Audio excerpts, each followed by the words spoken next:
Hold on. I'm gonna have to call you back. I'm in an interview. Sorry, that was my mom. Okay. So. Hi, this is Trey Linder from Falco Marketing. Today we have Justin Thigpen from State Farm Insurance, and he's going to tell us a little bit about his company and how he manages it and what's making him successful here in the Raleigh Triangle area. Justin, so tell me a little bit about yourself. Tell me about your business. Well, Trey, thanks for having me today, yeah, so I've been an agent here for almost a year and a half. I took over this office July of last year, and I worked for another agent in Wake Forest for about a year and a half prior to this. So I got my feet wet a little bit before I jumped in here. And yeah, we're insurance, full service insurance and financial services office. We do everything from car insurance to home renters, life insurance, disability. We have almost 100 different products now. So we got a full service bank where we're doing mortgage and car loans. We do quite a span of products, and we're really just trying to help the everyday American with a lot of their insurance and financial needs, and just be a resource for policyholders and for the community. Perfect, perfect. And tell us a little bit about yourself. How long have you lived in the area? How long have you been doing this? What kind of got you interested in being in insurance? So I knew I wanted to be in insurance since I was a newborn. Oh, wow. Absolutely not. I had never wanted to do insurance. I don't think anybody wakes up and says they want to be, or anybody grows up and says they want to be in insurance, unless they're one of their parents did it. But yeah, you know, I grew up in Charlotte, North Carolina, and went away to school at Appalachian State. I wanted to be a high school history teacher, and then a religion major, and wanted to be a monk. And then I went to the business school, and they've got a risk management and insurance program in the business school. And I said had never seen that before. That looked like it would be a something to differentiate me from the rest of the business school graduating class. Went through that program. While I was in school there, I started cooking in restaurants, and I kind of fell in love with cooking. And so I graduated and went straight to culinary school at Johnson & Wales, and cooked for a living for about 8 years. And then one day I was tired of working 110 hours a week and 6 in the morning to midnight and cleaning out fryers at 12 o'clock at night. I said, I got to do something else. So I decided to try and fall back on my degree and see what I could do with that. And so I just, things fell in place, and I got a job offer with the State Farm agent in Wake Forest, and just ran with it from there. Perfect, perfect. And you're a manager now, and you're running a very successful business here in Rolesville. And so tell me a little bit about your management style. What makes you successful? How do you teach and coach your teammates? So I would say it's probably somewhere between suffocating and crushing oppression. I keep a chain of desks in the back, and my team is there from 8 a.m. until 5 p.m. and they're not allowed to leave. They have bathrooms that they can use under their desk. They're required to make 250 phone calls a day, and they're required to sell certain policies a day. No, just kidding.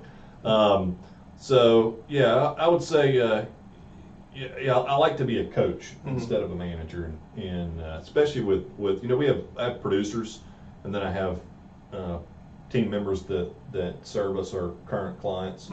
I work on a different style depending on the type of position. And with my producers, then I really just try and give them the tools and resources that they need to be successful.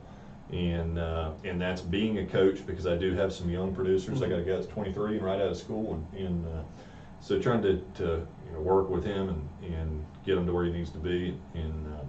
But really, it's up to them how well they do, and I can only take them so far in the production area. So just whatever I can do to make sure they're successful, and try not to micromanage. Yeah, has worked well for me so far. Perfect, perfect. I know you really like to cold call. I know that's one of your biggest, I guess, success tips that you told me in the past. Do you have a dialer here? Or are you kind of the dialer for the company, or? No, so we I mean, that's as producers, that's probably our most efficient form of reaching people, other than through social media, and is smiling and dialing. So that's our catchphrase. And, smiling and dialing. I like but that. I mean, really, in insurance, it's a volume game, and we just have to talk to as many people as we can. And so I do some networking and do some stuff within the community and try and get my face out there. And advertising's expensive. I don't think a lot of people look at a newspaper advertisement and immediately call their insurance agent to get a quote for insurance. So we try and really, it's got to be, I found it's got to be direct, and it doesn't have to be face to face. So we're not necessarily meeting with people face to face all the time. We can do a lot over the phone, and so it's just as many people as we can talk to over the phone a day. Perfect. Yeah, and I think phone sales, I don't think they're going to go away anytime soon. I think we're really seeing a big mix between social media now and phone sales, just like you had said before. But what are some tips that you can kind of give people, or success tips when you're calling people? How do you, when people say no, how do you kind of overcome that, or like what are some tips, I guess, success tips that you can teach other people? Did you say no for a second? Yeah. I didn't hear it. Yeah, see, we just don't ever hear the word no. Gotcha. So we've actually trained my producers to, when somebody says no, then it actually means tell me more. So they just now know that that's just tell me more. Perfect. No, you can only go so far. A lot of people before we have a conversation with somebody, then I would say that's the most important time where you need to overcome an objection of well, I don't have time to talk to you, or I'm good with where I'm at now. When we talk about certain things that people don't have to have, like life insurance, no doesn't always mean no. Sometimes it means, well, I don't think this is important right now. You haven't told me enough to where this is really something I need. So it's just digging deeper and trying to figure out what we can do to help somebody. But we can't. I mean, we're not pushy. We're not aggressive. If you're pushy and aggressive with somebody, then we've got to continue to remain their insurance agents for hopefully the next 30 years. So if we start off the relationship on a bad foot, then we're probably not going to keep them for more than 6 months. So we're really trying to. We want to build long-lasting relationships, and that means from the sale, we're on their side of the table and doing what we can to help. Yeah, I completely agree with that. I think a lot of times a no is just I don't understand, or they just want more information typically. So that's definitely great. I like that. You keep on pushing. So tell me, how do you market your business? What's been successful so far with marketing, without giving too many tips out to Sure, no. Yeah, so I mean, your competitors, but yeah, no, I mean, we as a new agent, I've tried multiple different avenues and just whatever we can to get our name out there. Everything costs money, but we still try and do what we can. I found that Facebook advertising has had a pretty good ROI for the amount of money that we spend on it, and that's a really efficient way to reach people. When you're trying to get traffic driven to your website, or to your phone number, somebody that's passing by a billboard it isn't going to pick up their phone and click your website. They can't do that.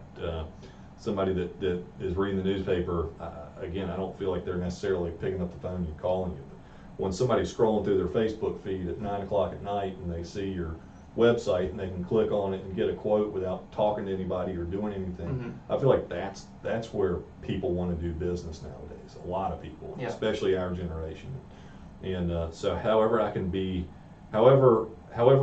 I can be in that realm, I feel like is kind of the best use of my marketing dollars. Yeah, and you do that a lot. I see you post into groups quite a bit on Facebook, and you do a lot of drip campaigns and things like that. I think those are excellent to really keep people engaged and thinking about you, because one day somebody's going to be talking about insurance, and if you don't post anything for that week or month and they don't see anything, then they might not remember your name. And you might be the only insurance they remember if you just dripped 1 or 2 times that week. So, very good. And I got this great guy at Falco Marketing that's helped me out with that a lot. Perfect, thank you. So what do you, so as far as your business, what do you see yourself in the next year? You're a broker owner now. Do you see yourself expanding outside of your area, or? Hold on. I'm gonna have to call you back. I'm in an interview. Thanks. Sorry, that was my mom. Okay. So, you know, in a year, we'd like to just continue where we're at with growing the office here. Uh-huh. And I feel like we're on a good pace right now. And we just want to keep just growing our presence in the community. Rollsville, Wake Forest, and when people think about somebody that's cares about the community, somebody that's plugged in, and somebody that can help them, like that's what I want to be. I mean, I want to be a successful business owner, but also want to be somebody that people feel like cares about the community. Yeah. And I've worked on different things with that, with the chamber, with this high school. We have a business alliance at the high school, and you know, going and doing mentoring lunches with students and financial workshops with students. Was just on the committee for the barbecue festival this past weekend. And I just want to say, I mean, he was there for over 24 hours. I mean, that's a really big time commitment. Yeah, it was. It was fun though. Yeah. It was fun. And yeah, and then just I mean, 5 years again. We just want to be here and be a positive impact on. Perfect. I really like that. Building communities, that's always important. Your local culture, keeping that local feel. I mean, it's definitely important to keep people engaged. So definitely like that. And I know you volunteer quite a bit of time just seeing you out in the public and everything. So tell me, every successful person has somebody that they talk to or get advice from. Who's somebody in your life, or maybe there's several people in your life that you've gotten advice from? Can you give us maybe some ideas of what type of conversations you've had with them and things that are cruxes that have come up in your business?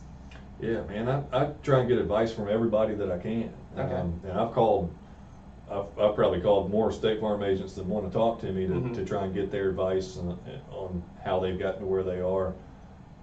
Because there's a lot of them, and there's a lot of people in this industry, and everybody's got their own perspective on things. So I've gotten a lot of advice from a lot of people in insurance. Of course, family, you know, father, grandfather, we're both successful lawyers, and you know, honestly, I'm one of those guys that I'll take advice from anybody and everybody, and because I don't have a lot of great ideas on my own. I take ideas from other people and try and make them work here, and yeah, it's Yeah, that's a great mantra, because really your competitors, they're trying so many different things, and seeing where they fail and where they succeed can really help your business kind of cut through all the hard part, I guess, and kind of figuring out what works and seeing it work in action from your competitors is definitely a way to do it. And talking to family, of course, you know, your family typically gives you that truth that you need. Well, thank you, Justin, for interviewing today. It was excellent having you here in Rollsville, North Carolina. It's a great, excellent insurance agent. And if you can, please like and share this video. We'd really appreciate it. Thank you. Trey, thanks for having me, and I appreciate it. And you've been great to work with, and there's a lot of people out there that can use your skills. Perfect. You know, one thing that you mentioned to me that I liked a lot is we all need to focus on what we're good at, and what is really helping our businesses and bringing in revenue and then profit. For me, that's being in front of clients and prospective clients and producing insurance, and so whatever I can do to focus on that and focus my marketing efforts with somebody else has helped out a lot. So I know there's a lot of other people out there where marketing is not their forte, and pass it on. Let somebody else do it. Somebody who's better at it. Perfect. Well, thank you so much, Justin, and see you guys next week.